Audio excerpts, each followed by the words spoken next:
Well, while they were arguing about borders in Geneva, in Moscow they decided to play their trump card, something Donald Trump understands best: money. The day before, the head of the Russian Direct Investment Fund, Kirill Dmitriev, officially presented a portfolio of strategic projects valued at an astronomical $14 trillion.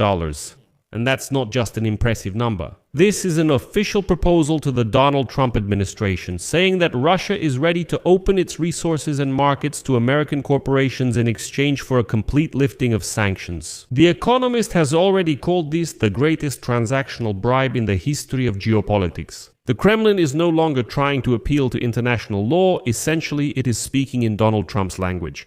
A tunnel under the Bering Strait connecting Alaska and Chukotka, joint development of the Arctic, access to rare earth metal deposits, without which not a single battery or Tesla, for example, is possible. All of this is on the table in the Oval Office. Like, look at what the Russians are offering Trump. In this episode, we'll discuss how realistic these trillions of dollars actually are. Why is Kirill Dmitriev in such a hurry with this proposal? And will Trump make a deal with such a controlled threat, the very one he promised to contain himself?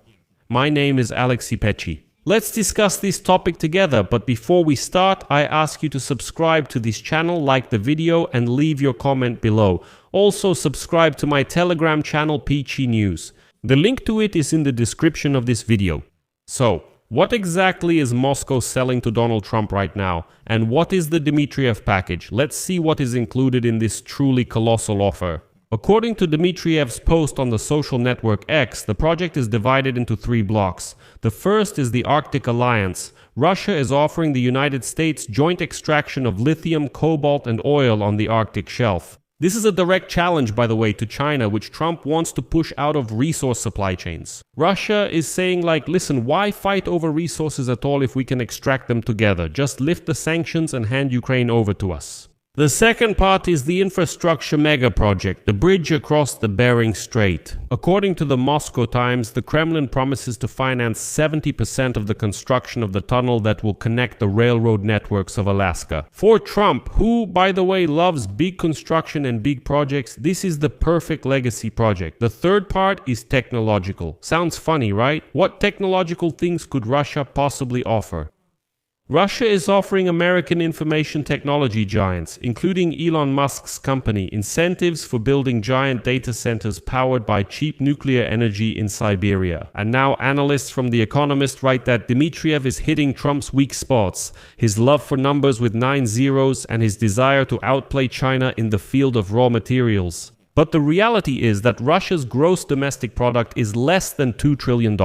So where would $14 trillion in investments come from? This is pure trading in hopes for the future.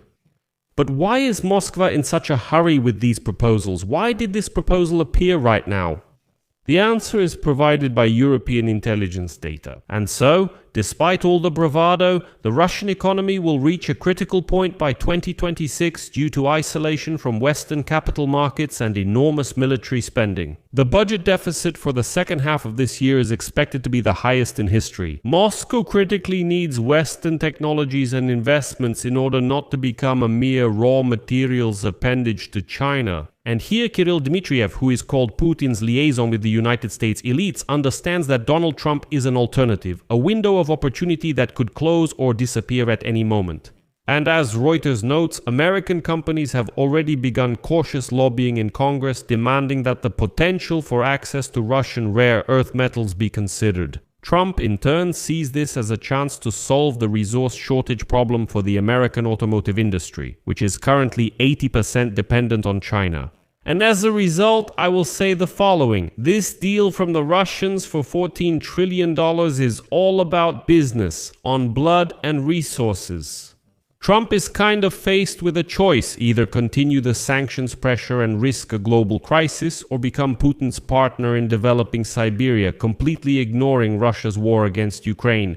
And here there are mixed signals. On the one hand, Donald Trump recently extended for another year absolutely all American sanctions against Russia that were imposed in 2014, in 2018, and in 2020, as well as all subsequent ones.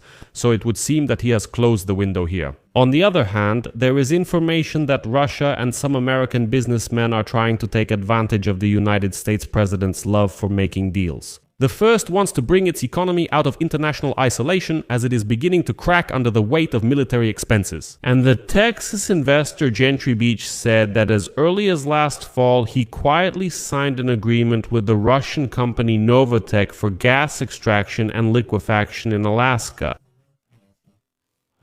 Investing through hedge funds and private equity funds, he likes to boast that he was friends in college with Donald Trump Jr., the son of the current United States president, and in 2005 he was the best man at his wedding. Beach was also responsible for financing the inauguration of Trump Sr. in 2017 as the deputy chairman of the inaugural committee. But his presenting himself as a friend of the Trump family to make deals in other countries has already led to awkward situations more than once. Nevertheless, he is a close associate of the Trump family, and it turns out he is already making business deals with Russians. Draw your own conclusions, as they say. I'll leave it at that. Share your opinions and conclusions in the comments under this episode, subscribe to the channel, hit the bell, and don't forget to like. If you found this episode interesting and useful, you can support our work with your donation or a paid subscription using the links and details in the description of this video. I would appreciate any support from you. That's all for now. Take care of yourselves. Goodbye, everyone.